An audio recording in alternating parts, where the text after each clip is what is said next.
Très bien, donc merci beaucoup pour cette introduction.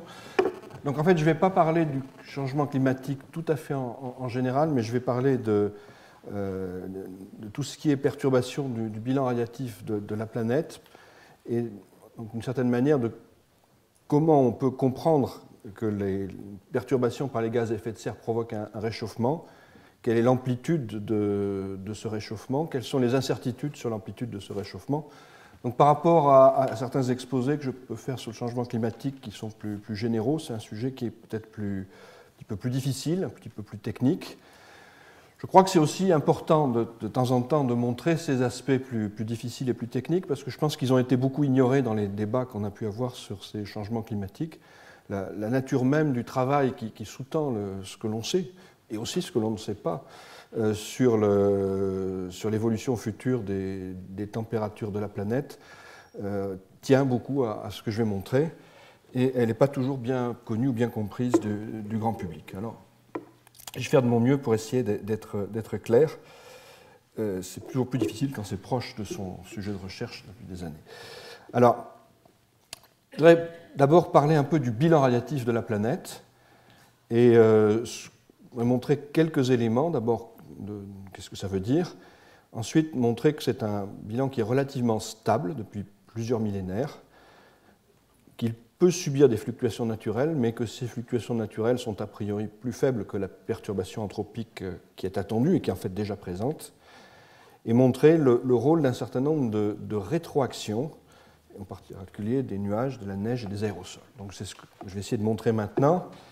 Et je vais commencer donc par un diagramme qui est un diagramme qu'on trouve en introduction de presque tous les livres de climatologie, qui est dû à Kevin Trenbers et son équipe, ONCAR, qui est une synthèse des flux d'énergie. Alors il y a deux éléments qui mettent en route l'océan, l'atmosphère et les grands fluides terrestres. C'est la rotation de la Terre, qu'on oublie souvent, qui joue un rôle majeur, et puis ces échanges radiatifs dont je vais parler maintenant.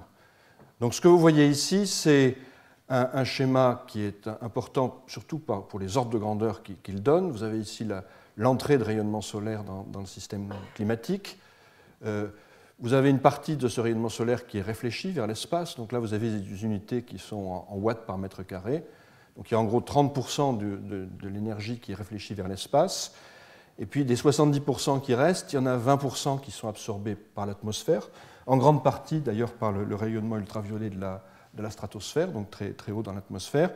Et puis 50% qui arrivent en surface, qui sont absorbés en surface. Et c'est donc une grosse partie de ce qui va provoquer le chauffage de l'atmosphère transite ici par la surface.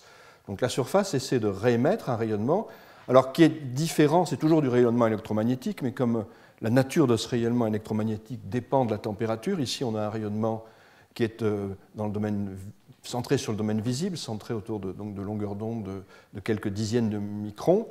Ici on a au contraire un rayonnement de plus grande longueur d'onde, dizaines de microns, un dixième, dizaine, qui est un rayonnement infrarouge, émis par la surface terrestre, et qui doit, au bout du compte, compenser ce qu'on reçoit du Soleil. Donc on doit émettre, la planète doit émettre, pour compenser ce qu'elle reçoit du Soleil, 235 watts par mètre carré. Et elle ne le fait pas de manière simple et directe, parce que ce qu'elle émet en surface est largement absorbé par l'atmosphère, qui en remet une partie vers le sol, qui en remet une partie, mais plus chichement, vers l'espace. Et en fait, même le résultat, c'est que le sol se chauffe fortement. On a du fait de cette absorption une température de la planète qui est de plus de 30 degrés plus chaude qu'est-ce qu'elle ne serait sans l'atmosphère. Et donc, en gros, pour réussir à compenser le rayonnement solaire, la planète est obligée de chauffer beaucoup plus fortement à cause de ces gaz à effet de serre qui absorbent, et les nuages aussi. On représente souvent les nuages parce que c'est plus visible que les gaz à effet de serre transparents, mais l'essentiel de l'absorption, c'est quand même, je vais montrer un chiffre tout à l'heure, les gaz transparents, puis superposés à ça aussi les nuages qui jouent un rôle à la fois de réflexion solaire, mais aussi d'effet de serre. Même en se faisant un petit peu aider par des transferts de chaleur directs depuis la surface vers l'atmosphère, on a ce réchauffement de plusieurs dizaines de degrés, de 30 et quelques degrés. Alors on peut regarder ce que ça représente. Finalement, ce que devait mettre la planète Terre, c'était 235 watts par mètre carré. Elle en émet ici, la surface, 390, ça fait à peu près 150 de plus. C'est ce qu'on appelle l'effet de serre naturel. Et cet effet de serre naturel, on peut essayer de voir quelle est son origine. C'est avant tout lié à la vapeur d'eau. Il est lié aussi à d'autres gaz à effet de serre dont on va parler, en particulier ceux qui sont à droite, qui sont ce qu'on appelle les gaz à effet de serre de longue durée de vie, plus l'ozone, qui est à durée de vie un peu plus courte. Et puis, il y a ici, en rouge, des particules, donc pas des gaz, mais c'est des particules d'eau condensée qui forment les nuages. Et vous voyez que c'est l'ensemble de tout ça qui forme ce qu'on appelle l'effet de serre naturel. Alors, ce qui se produit depuis maintenant quelques années, et là aussi je vais montrer un schéma après, c'est que cet effet de serre naturel est modifié par la croissance de certains de ces autres gaz qui sont ici, donc le CO2, le CH4, donc méthane, N2O, le protoxyde d'azote, l'ozone, et puis tout ce qu'on appelle les fréons en français, ou les chlorofluorocarbones, les CFC, qui sont tous des gaz à effet de serre qu'on appelle de durée de vie longue. Pourquoi? Parce que le CO2 reste une centaine d'années, en fait c'est une sorte de demi-vie du CO2 dans l'atmosphère qui est de l'ordre d'une centaine d'années. Pour le métal, c'est une dizaine d'années. Pour N2O, c'est une centaine d'années. Pour les CFC, c'est de quelques dizaines à quelques centaines d'années. L'ozone, lui, est un gaz qui est piloté en fait en partie par les autres et qui réagit un peu plus vite. Alors si on regarde, alors c'est un chiffre qui est à quelques années, mais qui n'a pas été encore beaucoup modifié, le total de ce qu'apportent ces gaz comme effet de serre supplémentaire, ça peut paraître petit, c'est pratiquement 3 watts par mètre carré. Et c'est une des difficultés, de problèmes qu'on va voir et qu'on va traiter aujourd'hui, c'est qu'effectivement, les modifications qu'on apporte au système naturel peuvent paraître petites, mais elles constituent la rupture d'un équilibre ancien, et elles sont importantes par rapport aux fluctuations du climat auquel on est naturellement habitué. Alors, pour essayer de vous en convaincre, je vais montrer deux types de résultats. Le premier, c'est un schéma qui est issu du dernier rapport du GIEC, qui montre les évolutions. Alors, il est en anglais, comme tout ce qui sort du rapport du GIEC, mais de trois types de gaz. Vous avez ici le CO2, c'est sur 10 000 ans. Donc, vous voyez, sur 10 000 ans, le niveau de CO2 est resté compris entre 260, 270 parties par million, donc avec des variations finalement extrêmement faibles. Et puis, on a une augmentation brutale qui nous conduit maintenant à pratiquement 400 parties par million. Donc, c'est des pourmillionièmes en volume dans l'atmosphère. Même chose pour le méthane, on a une augmentation brusque. Donc, le point important, ce que je veux souligner, c'est que pendant 10 000 ans, on a eu un climat, si on le traduit par ces variables comme le CO2, le méthane ou le N2O, mais on sait que quand le climat change, ces variables changent. Donc en fait, on a eu un climat global relativement stable. Alors je dis relativement stable parce qu'à la fin du Sahara vert, il y a 5 000 ans, mais globalement, le climat a peu changé. Et donc tout ce qui se passe maintenant, c'est une perturbation par rapport à 10 000 ans de climat qui ont où se sont développées nos civilisations dans un environnement relativement chaud pendant plusieurs milliers d'années.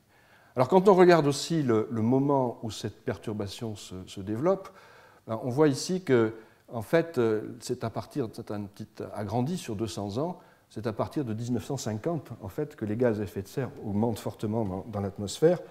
C'est quelque chose qui il leur faut un peu de temps pour se stocker, c'est à partir de 1970-1980 que la composition atmosphérique terrestre dépasse le niveau auquel on essaie de revenir maintenant.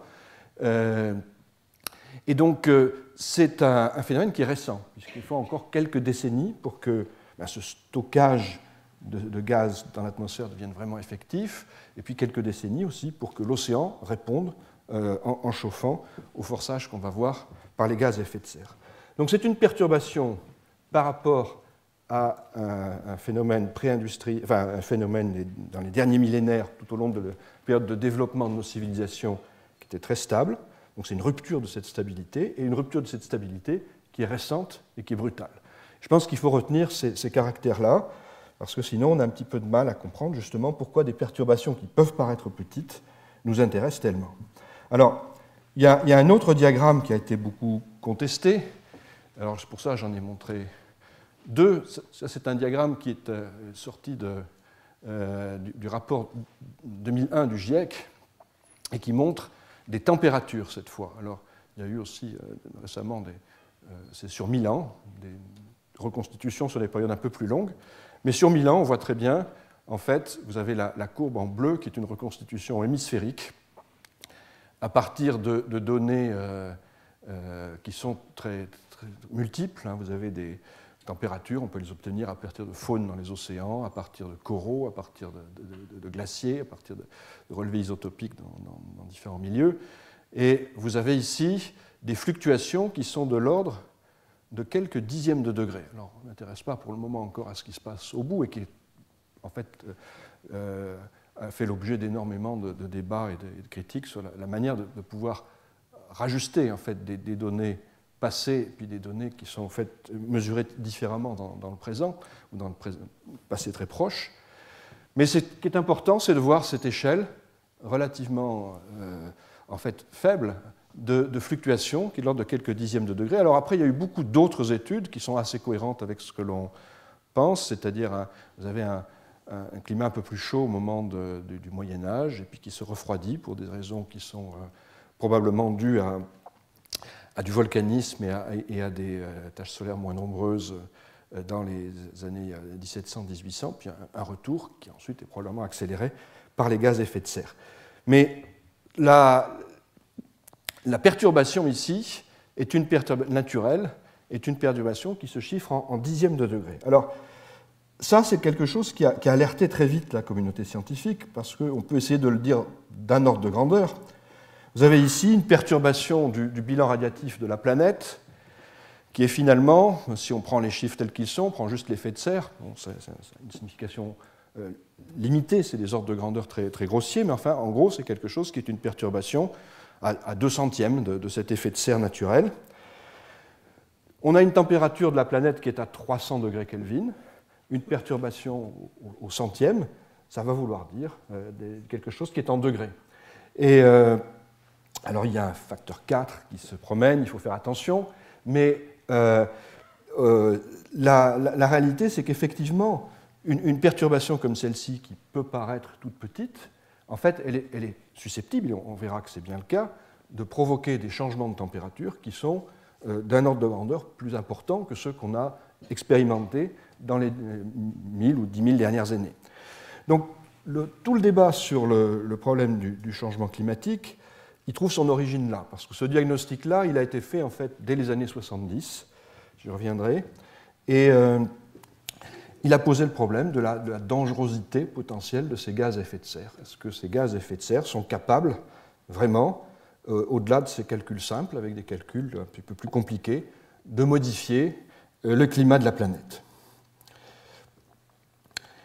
Alors, on a eu progressivement un certain nombre d'indices et on a aussi compris comment ça fonctionnait. Alors, je ne vais pas rentrer dans trop de détails de type mécanique compliqué du système climatique, mais il y a un petit nombre d'éléments que je voudrais donner parce qu'on va les retrouver ensuite quand on essaiera de parler des rétroactions.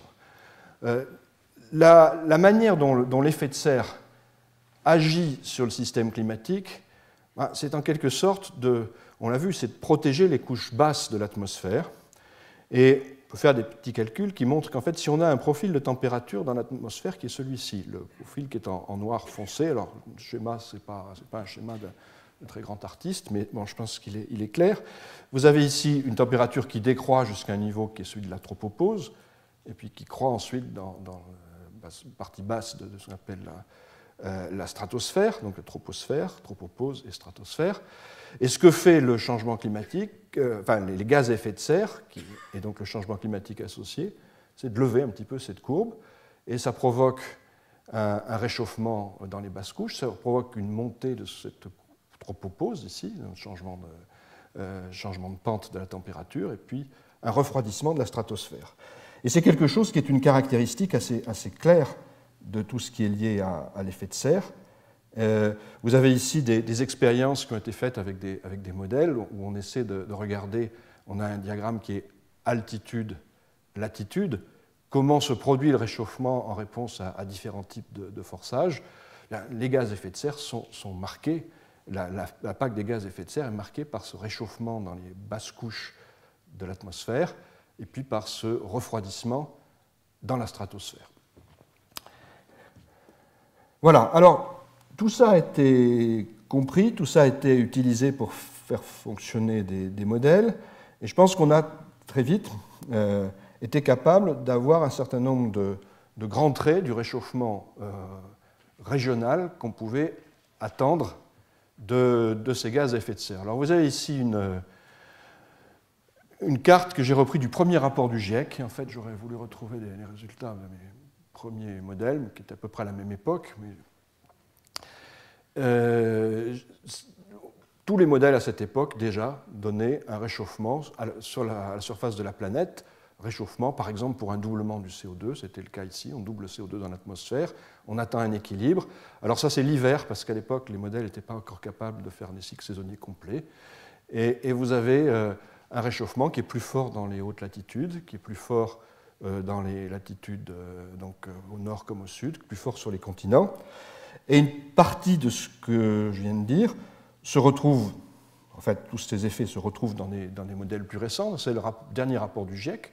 Vous avez la moyenne des modèles, alors à différentes échelles de temps. C'est le réchauffement dans les prochaines décennies, le réchauffement quand on augmente de plus en plus les gaz à effet de serre en fin de siècle. Mais vous avez toujours cette image générale avec des températures plus fortes dans les hautes latitudes, plus fortes sur les continents. On voit aussi les changements observés récemment. On a toujours cette image avec des réchauffements qui sont plus forts sur les hautes latitudes. Et ça, c'est de l'observation, c'est ce qui s'est produit.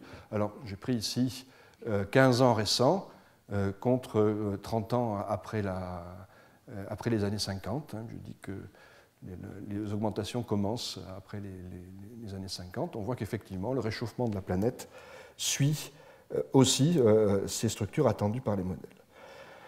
Alors, tout ça, c'est l'argumentaire qui a permis d'établir une doctrine et des éléments de réflexion sur la manière dont ce réchauffement peut se développer. Incidemment, une des raisons pour lesquelles ce réchauffement est plus fort aux hautes latitudes, il y a bien sûr les rétroactions liées à la neige.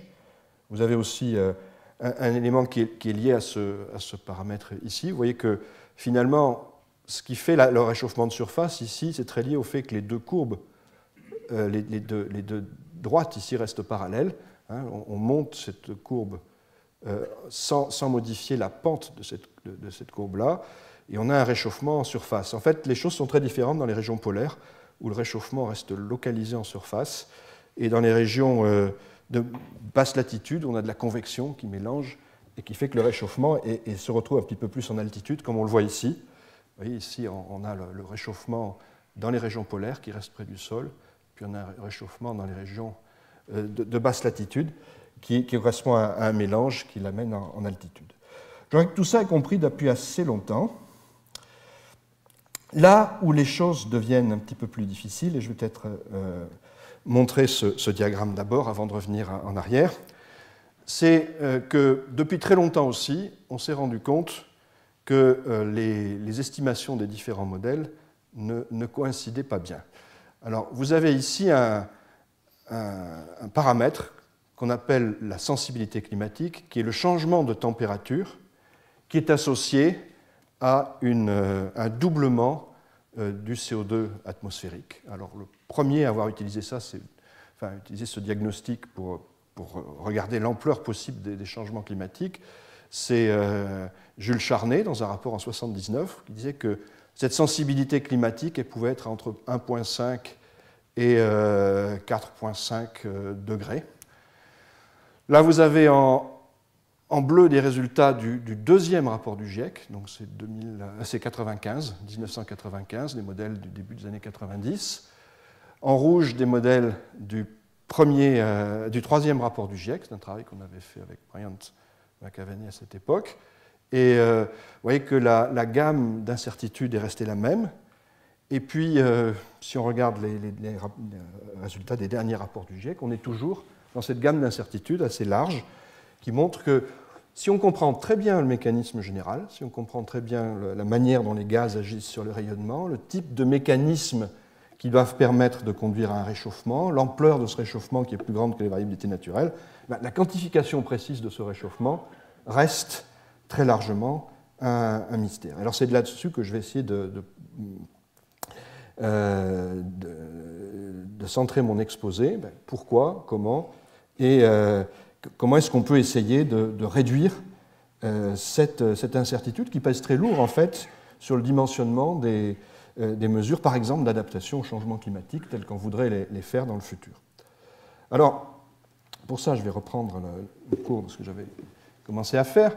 Donc, la première des choses, c'est de savoir vraiment quels sont les changements, de manière un petit peu plus détaillée, qui agissent sur le système climatique. Alors, tout à l'heure, j'ai donné des changements un petit peu généraux, ça, et puis des chiffres un peu anciens. Ça, c'est les chiffres du dernier rapport du GIEC, qui vous donne des éléments de perturbation du système climatique. Alors, cette notion de forçage radiatif est une notion un tout petit peu délicate, mais on va le prendre comme un élément de chauffage.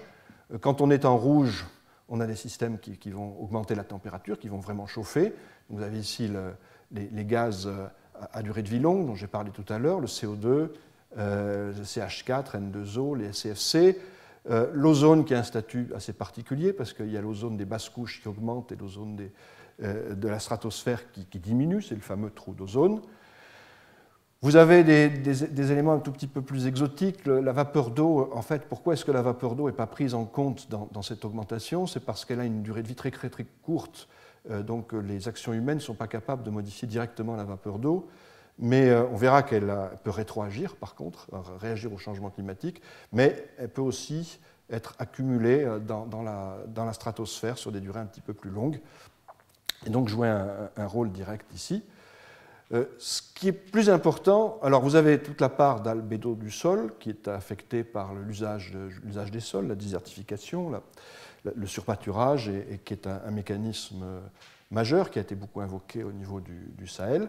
Et puis vous avez tout le rôle des aérosols, qui est un point d'interrogation considérable dont on va retrouver la trace quand on va essayer de réduire les estimations de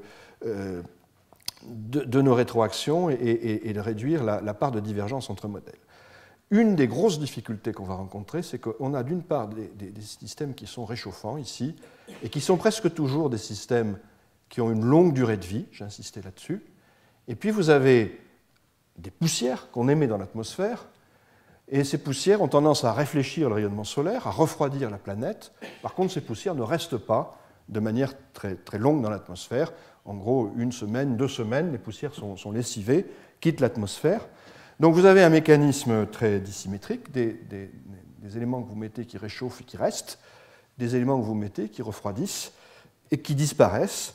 Et c'est ce bilan qu'on doit faire. Ils disparaissent, mais ils sont constamment réémis, bien sûr, ils sont en équilibre avec leurs sources. Et c'est ce bilan qu'on doit faire et qui est en fait celui qui tire en avant les changements climatiques. Alors là, pour essayer d'illustrer facilement et rapidement plusieurs types de forçage radiatif, j'ai pris quelque chose qui est incorporé maintenant dans notre modèle climatique, qui sont les différents types d'aérosols avec le forçage radiatif associé, et puis une tentative d'évolution dans le passé, et puis même avec des scénarios dans le futur. Ce que je vais surtout commenter, donc vous avez de la matière organique, c'est tout ce qui est issu des feux de forêt, avec souvent associé du carbone sous forme de suie, et puis des sulfates, beaucoup qui sont associés souvent à la combustion du charbon, du pétrole, et donc qui sont un sous-produit de l'usage des combustibles fossiles. Alors, ce que l'on peut voir, c'est que la distribution géographique des aérosols est une distribution qui est extrêmement complexe. Les aérosols qu'on émet dans l'atmosphère, comme ils ne restent pas longtemps, dessinent des panaches, et ces panaches ont des formes qui sont variables, et c'est ce qui explique en fait, quand on essaie d'estimer l'effet aujourd'hui de la réflexion solaire par les aérosols, c'est très grande incertitude. Alors ici, c'est le rôle des aérosols sur les nuages, l'incertitude est encore plus grande. On n'est pas capable, au jour d'aujourd'hui, de faire avec précision la mesure de la réflexion du rayonnement solaire par les aérosols, et c'est lié à leur très faible durée de vie. Les gaz à effet de serre restent longtemps dans l'atmosphère, ils se mélangent. On a le même niveau de CO2 ici et un peu partout sur la planète, à quelques unités de ppm de parties par million près. Mais par contre, les aérosols sont sont distribués sous forme de panaches qui sont très, très différenciés géographiquement. Alors, je dirais que c'est les préliminaires d'un problème que maintenant on va essayer de regarder dans son mode prévision. Ce qu'ont fait les climatologues dans les dernières 20 années, sous différentes formes, c'est d'essayer d'imposer des gaz à effet de serre croissants à l'atmosphère et puis de regarder ce qui allait se passer. Alors, ça a été fait avec des scénarios très simplifiés, comme celui que j'ai dit, le doublement du CO2 atmosphérique. Ça a été fait de manière un petit peu plus sophistiquée, avec des scénarios d'émissions qui sont des scénarios évolutifs dans le temps et avec plusieurs hypothèses. Donc ça, c'est ce qu'on appelle les scénarios SRES, c'est le Special Report on Emission Scenarios du GIEC, qui date de la fin des années 90 et qui a servi pour le rapport du GIEC 2001, pour celui de 2007. Il y a de nouveaux types de scénarios qui seront utilisés, qui sont assez différents pour le prochain rapport du GIEC. Et ce que vous voyez ici, c'est en fait des trajectoires de changement de température associées à ces différents scénarios. Et pour chacune des couleurs, vous avez un niveau d'émission. Le niveau vert, c'est qu'en gros, on stabilise les émissions au niveau des années 90.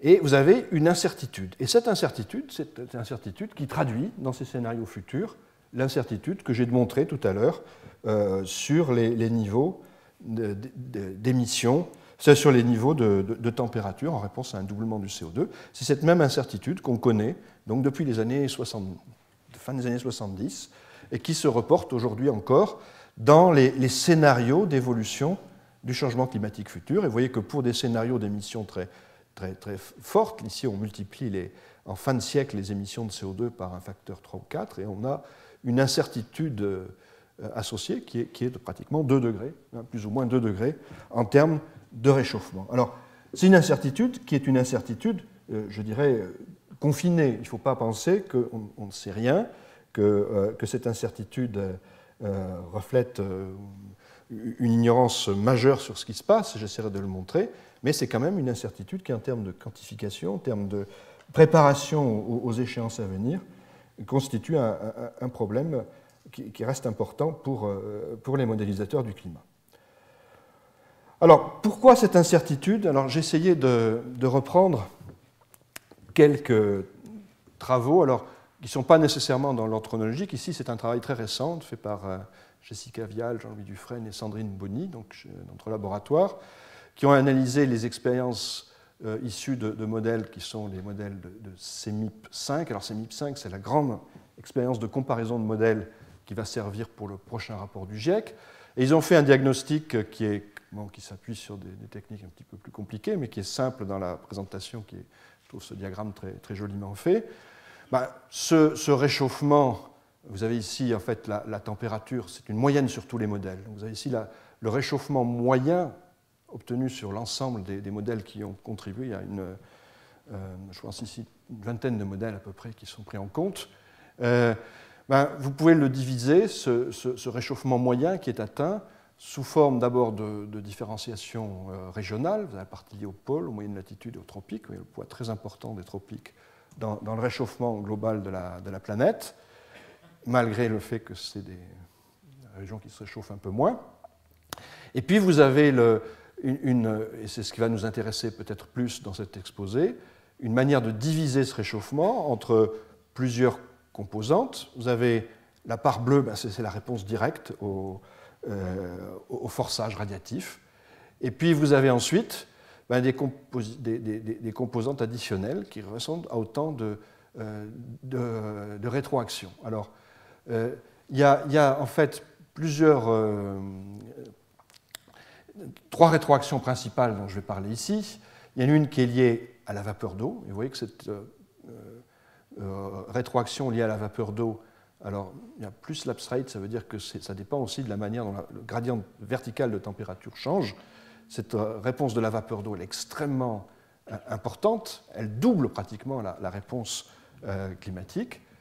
Je vais parler aussi du rôle de l'albédo, mais très peu.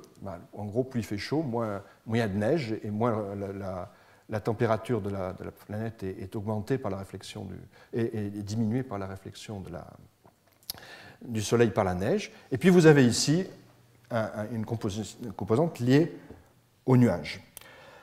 Alors maintenant, ce qui est important, ce n'est pas seulement ces éléments-là, mais la divergence entre ces éléments-là. Alors, je vais montrer ce diagramme, qui est un diagramme assez compliqué, qui date du dernier rapport du GIEC, mais vous avez en fait, pour chacune de ces facteurs de rétroaction sur lesquels je vais revenir ensuite un petit peu en détail, la vapeur d'eau, cloud, c'est les nuages, l'albédo, l'upsrate, c'est la variation de la pente de température, et puis ça, c'est la combinaison de ce qui est la vapeur d'eau et la variation de pente de la température. Vous avez une estimation de facteurs de rétroaction, et vous voyez que ces facteurs de rétroaction, qui sont des facteurs multiplicatifs, varient quand même assez fortement. Alors, même pour la vapeur d'eau, dont l'effet du signe est bien compris, mais aussi, vous voyez, pour les nuages, on a même éventuellement une hésitation sur le signe de la rétraction liée aux nuages. Puis pour l'albédo, on a aussi un effet qui est important. Donc, un travail de la communauté scientifique pendant maintenant presque 20 ans, ça a été de se dire on doit essayer de comprendre ces interactions et ces rétroactions une par une. Alors, il y a eu des tentatives il y a déjà longtemps. Le premier travail, je pense, qui a consisté à essayer de s'appuyer sur des données observées par des satellites pour essayer de contraindre ces rétroactions, ça a été fait par Robert Sess, Bob Sess, en 1990. Alors j'ai parlé avant du travail de Charney, mais il n'y avait pas de référence observée. Bob Sess a essayé de faire une estimation dans les modèles et par satellite, une sorte de paramètre de sensibilité globale du climat, et en distinguant le ciel clair, les nuages. Il a obtenu cette très grande divergence entre les modèles, mais s'est rendu compte aussi une assez grande difficulté à s'asseoir sur des résultats aussi globaux pour faire une validation vraiment des modèles et pour décider lequel était le meilleur, parce que finalement la richesse des processus qui se cachent derrière ce paramètre est apparue très vite extrêmement grande. Alors c'est ce que je vais maintenant essayer de décrire, c'est à quel paramètre renvoie toute cette diversité de résultats. Alors, là, vous avez aussi une espèce de manière de serrer les différents feedbacks et différentes rétroactions selon les modèles qui étaient dus au même article de Vial et Dufresne et Boni. Tout ça pour montrer qu'on est confronté à un problème où on sait faire le diagnostic et ce qu'on veut faire maintenant, c'est savoir comment est-ce qu'on peut contraindre les simulations numériques du changement climatique pour essayer de serrer quelles sont celles qui sont peut-être plus réalistes et celles qui le sont moins. Alors, ça veut dire observer en fait ces rétroactions dans un cadre de changement climatique où on est capable de décrire les nuages, la vapeur d'eau, puis regarder justement sur ces processus détaillés quels sont les modèles qui agissent de manière plus précise. Alors, il y a trois grands types d'observations qui peuvent permettre de faire cette validation des rétroactions dans les modèles. Il y a d'abord les très longues échelles de temps. Alors, le climat de la planète a été marqué par des âges glaciaires, par des périodes interglaciaires, par des périodes où l'axe de rotation de la Terre était différent, on avait des moussons très importantes. Donc on a expérimenté des climats extrêmement différents, et donc ça peut nous donner des indices sur la nature des rétroactions qui ont été associées à ces changements. La grande difficulté que l'on a par rapport à tous les paramètres que j'ai mentionnés, c'est qu'ils ont laissé peu de traces. C'est-à-dire qu'on a peu de traces dans le passé de la quantité de vapeur d'eau, on a peu de traces des nuages, on a peu de traces des variations verticales de température, on a peu de traces de tout ce qui fait ces rétroactions dans la... Néanmoins, on a des indices, j'y reviendrai à propos de la rétroaction de vapeur d'eau, mais on sait quand même qu'on a un certain type de refroidissement qui s'est produit et qui indique quand même une forme de sensibilité du climat dans le passé et que les modèles actuels doivent reproduire. Alors, on peut penser que, par contre, dans des époques plus récentes, on est capable de mesurer tous les paramètres, on a été capable de mesurer les paramètres dont je parle. Alors, il y a effectivement deux types d'évolutions qu'on peut essayer de regarder. L'évolution récente du climat, on vous l'a dit dans les exposés avant, je l'ai redit rapidement tout à l'heure, le climat change depuis maintenant plusieurs décennies. On peut essayer de dire on va s'appuyer sur ce changement de plusieurs décennies pour essayer d'affiner notre calcul des rétroactions et donc essayer de mieux anticiper ce que seront les changements climatiques futurs. Alors ce que je vais montrer un petit peu plus tard, c'est qu'on a dans ce cadre-là une très grosse difficulté qui concerne le diagnostic du rôle des aérosols. Et donc c'est une voie d'approche qui est finalement pas aussi riche qu'on l'espérait.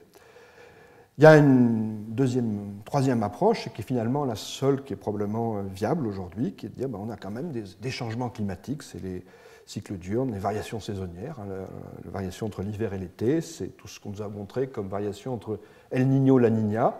C'est des changements climatiques, ce n'est pas les mêmes que ceux qu'on attend dans le futur, mais on peut penser qu'ils vont mettre en jeu les mêmes rétroactions, et donc on va pouvoir essayer d'exploiter ça pour affiner le travail des modèles. Alors, c'est ce que je vais essayer de vous montrer rapidement, le temps passe assez vite. Je vais d'abord essayer de montrer pourquoi c'est compliqué malgré tout, et pourquoi on a besoin de ces analyses détaillées. Alors, je vais me focaliser sur la vapeur d'eau et sur les nuages, et puis montrer quelques exemples justement de complexité qui font que ces diagnostics ont besoin d'être faits avec soin. Alors, déjà, là vous avez des nuages, mais je vais en profiter surtout pour parler de la vapeur d'eau, pour vous montrer un élément qui a soulevé des débats quand on a commencé à parler de rétroaction liée à la vapeur d'eau. Le premier rapport du GIEC présentait cette rétroaction liée à la vapeur d'eau comme quelque chose de très simple. Et puisqu'en gros, il fait plus chaud, le niveau de saturation en vapeur d'eau augmente, donc il y a plus de vapeur d'eau dans l'atmosphère, donc la vapeur d'eau augmente l'effet de serre. Alors, il y a eu, et je pense que Richard Lindzen sont catalogués comme climato-sceptiques, mais c'est quelqu'un qui a fait des remarques à ce niveau-là qui étaient tout à fait pertinentes. Il a fait publier un papier, Some Coolness About Global Warming, en faisant remarquer que si on regarde une région comme les cellules de Hadley, la cellule de Hadley, c'est quoi? C'est l'air qui monte à l'équateur. Alors ici, graphiquement, on montre des nuages, mais c'est aussi beaucoup de vapeur d'eau, un climat très, très humide. Et puis, au contraire, ici, l'eau est tombée, on a un air très sec qui redescend, soit sur des nuages bas sur les océans, soit sur des régions désertiques dans ces régions-là. Toute cette région-là, où la vapeur d'eau est limitée par le niveau de saturation, donc de température, elle se prête à des rétroactions positives. Alors, si vous voulez, pour dire les choses très simplement, on est un petit peu sur Vénus ici, c'est-à-dire plus il fait chaud, plus il y a de la vapeur d'eau, plus il y a de la vapeur d'eau, plus il fait chaud. On est dans un système qui est effectivement un système d'emballement possible, mais très localisé à l'équateur. Ici, on est au contraire avec une atmosphère très, très sèche, et donc que ce soit la surface qui émette ou les nuages juste au-dessus de la surface sur les océans, mais qui sont à peu près à la même température, on a un système qui peut émettre du rayonnement extrêmement efficacement vers l'espace. Et ce niveau de vapeur d'eau, il n'est pas directement contraint par la température. On est très sec ici, et la dépendance à la température n'est pas directe. Donc finalement, on a ici plutôt un système stabilisant. Et comment se fait l'équilibre entre cette instabilité, cette stabilité? Ça a été beaucoup étudié avec des modèles à deux colonnes de l'atmosphère. C'est quelque chose qui est resté pendant un moment un petit peu indécis, qui a été plus ou moins tranché. Il reste des incertitudes au niveau du 3e rapport du GIEC. On s'est rendu compte, alors je parlais de ces climats anciens, par exemple, on a du mal à reproduire le dernier maximum glaciaire sans avoir une rétroaction de la vapeur d'eau. De même, les épisodes El Niño, La Niña, et puis je parlais en fait, les 3 types de méthodes que j'ai signalées ont servi à montrer que cette rétroaction de la vapeur d'eau, elle existe, et même s'il y a quelques incertitudes, elle est positive et elle augmente l'évolution des changements climatiques. Alors, la difficulté, ça va être les nuages. Alors, pourquoi les nuages? Parce que les nuages sont formés de manière extrêmement compliquée. Alors, d'abord, les nuages jouent un rôle énergétique qui est complexe. Ils interagissent avec le rayonnement solaire, avec le rayonnement terrestre. Ils ont aussi, dans leur rôle climatique, une interaction avec tout ce qui est convection et chimie atmosphérique. Ça fait partie de systèmes qui sont au cœur de beaucoup de processus et qui donc vont être affectés par tous ces processus. C'est aussi des systèmes qui sont formés par de la dynamique atmosphérique avec des processus qui sont répartis sur de très longues séries d'échelles d'espace. Vous avez l'échelle de la microphysique, celle auquel se forment les gouttes d'eau, et puis des échelles de turbulence qui sont associées au stratus des couches basses, les échelles convectives, en gros l'échelle de la hauteur de l'atmosphère, une à 2 dizaines de kilomètres, les échelles synoptiques, les milliers de kilomètres, tout ça forme les nuages. Et par ailleurs, les nuages, je vais sauter cela, les nuages sont tributaires d'une physique qui est compliquée. En fait, quand on parle de nuages, on a de l'eau qui se condense, qui forme une eau nuageuse dont le fait qu'elle reste dans l'atmosphère relève d'une physique qui est complexe. Ça dépend de la viscosité de l'air et du fait que pour des petites gouttes, l'air est beaucoup plus visqueux. Et puis les gouttes s'agrègent, deviennent moins... leur action sur l'air est moins visqueuse, donc elles peuvent tomber. Et donc on a des processus de formation de l'eau nuageuse qui sont complexes. Alors je vais un petit peu passer sur ces diagrammes parce que je vois l'heure. Ce qu'il faut dire aussi, c'est que les nuages peuvent être formés de glace. Et le passage des nuages d'eau aux nuages de glace, c'est aussi une physique un petit peu compliquée. Vous avez ici des courbes de température qui vous montrent pour la température du nuage, la partie qui est en eau, la partie qui est en glace. Vous voyez qu'on passe progressivement jusqu'à moins 25 degrés Celsius, des nuages d'eau et nuages de glace. Il y a toute une microphysique extrêmement complexe. Alors de manière générale, les nuages vont refroidir la planète parce qu'ils réfléchissent le rayonnement solaire. Ils vont provoquer un effet de serre, mais cet effet-là va être différent en fonction de leur contenu en gouttelettes d'eau, de la taille des gouttelettes d'eau, de leur contenu en cristaux de glace, de la taille des cristaux de glace, de la hauteur dans l'atmosphère de ces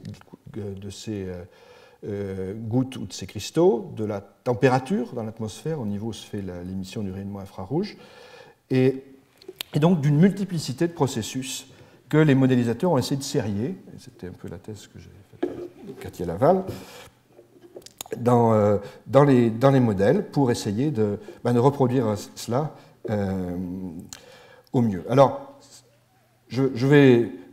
en gros, ce qu'on fait, c'est quand même, dans les modèles, de simplifier des physiques extrêmement compliquées. Ça, c'est un bloc diagramme de ce que c'est qu'une convection.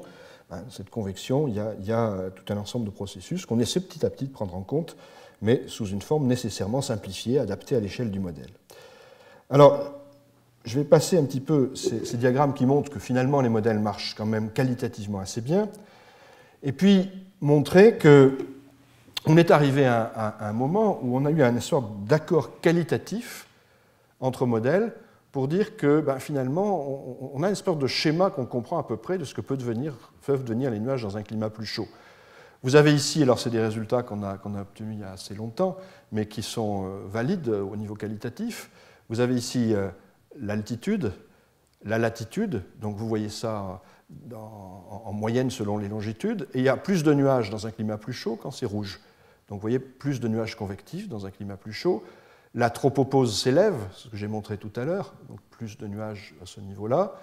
La limite entre les nuages d'eau et de glace s'élève aussi, et les nuages d'eau sont un peu plus persistants parce qu'ils tombent moins vite. Et vous avez cette image-là. Ailleurs, ben, le réchauffement rend plus difficile le fait d'atteindre le niveau de saturation.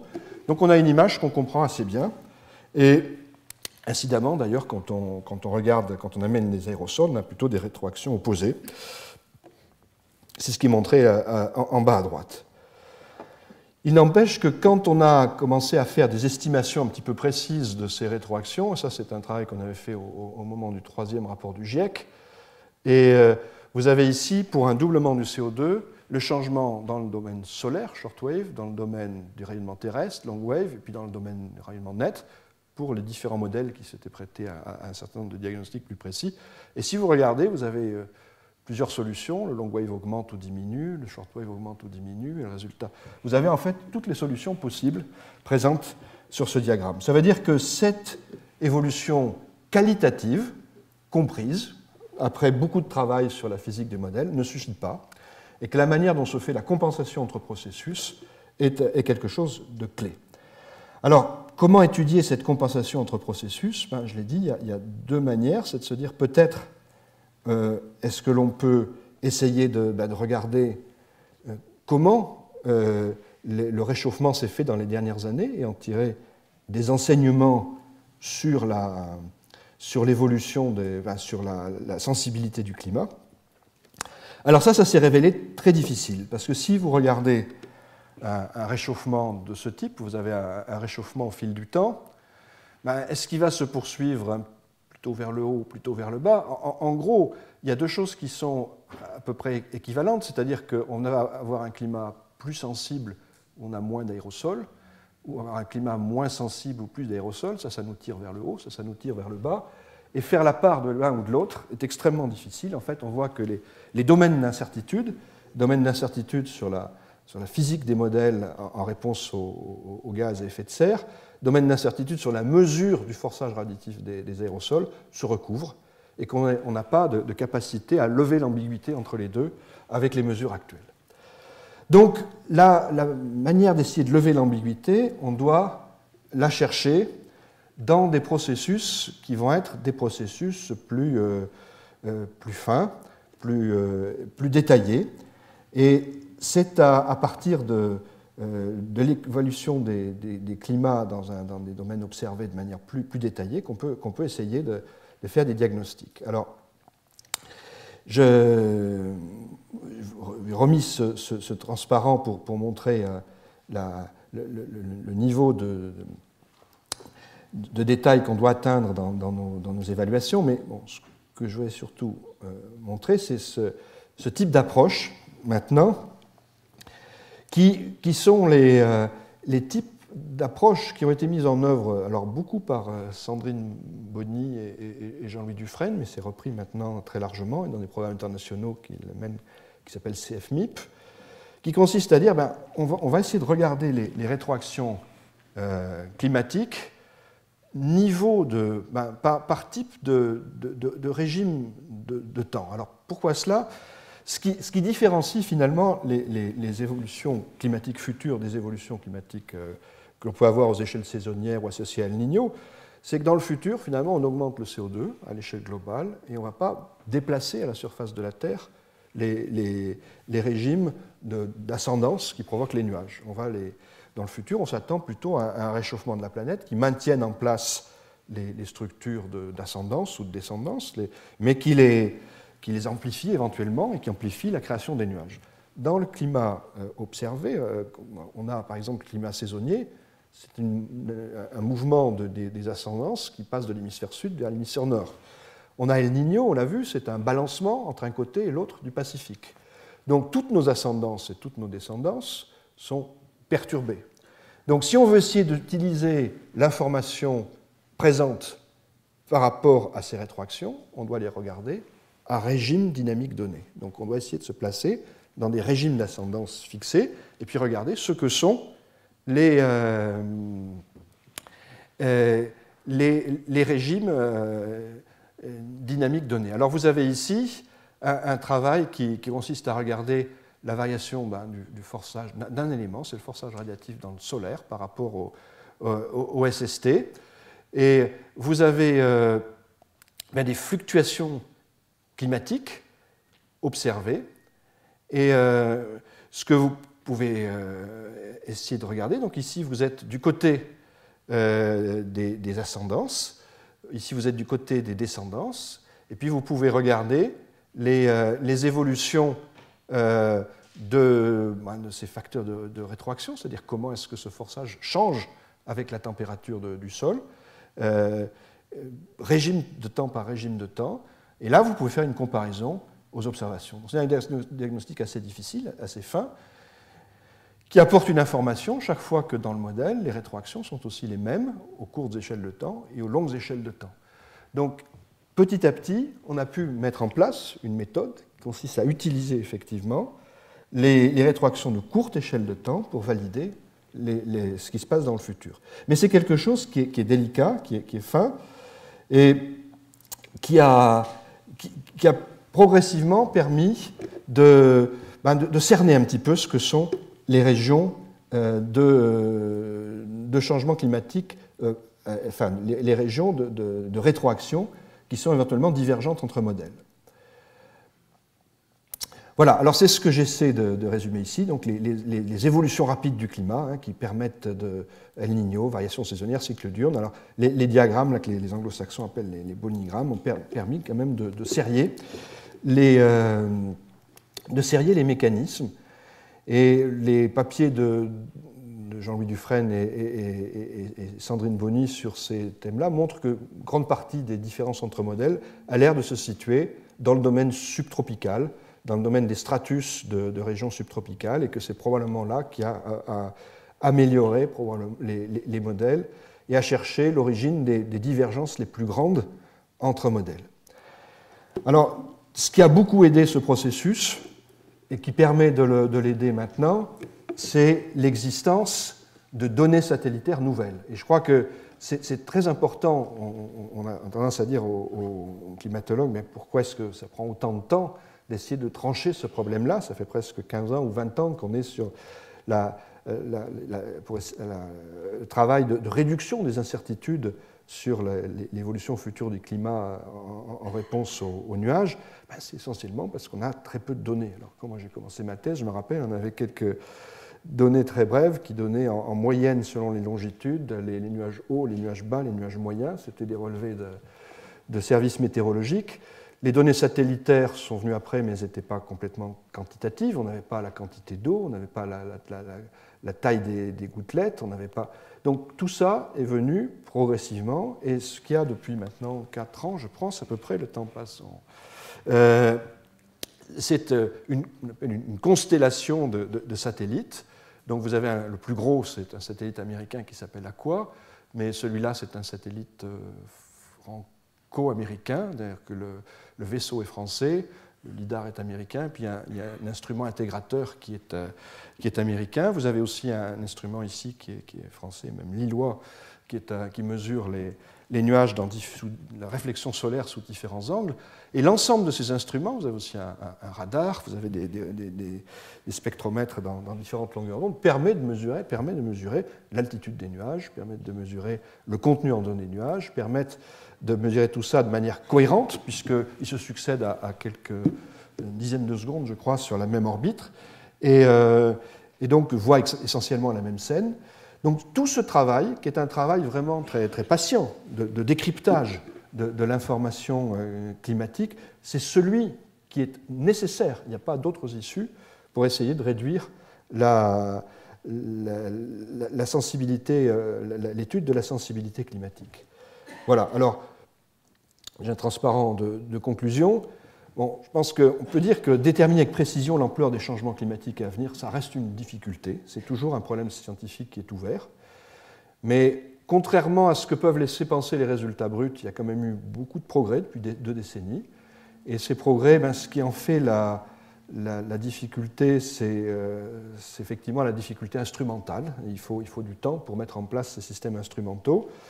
Il faudrait d'ailleurs déjà penser aux systèmes instrumentaux de plus tard. On a un petit peu de mal à le faire. Et donc, dans l'intervalle, je pense qu'il faut traiter ces facteurs d'incertitude comme des facteurs de risque. Ce que je voudrais aussi, ce sur quoi je voudrais insister en conclusion, c'est qu'on n'est pas ici face à des choses qu'on connaît mal par manque d'études, mais parce que c'est des problèmes qui résistent et qu'on n'a pas été capable d'évacuer les risques de changement de température qui sont du côté haut, par exemple, de la fourchette. Donc, on est obligé de prendre ça comme des facteurs de risque aujourd'hui, et en espérant qu'on pourra les réduire, probablement dans les 10 ou 20 ans, mais ça reste encore une histoire qui est à écrire. Voilà, je vous remercie.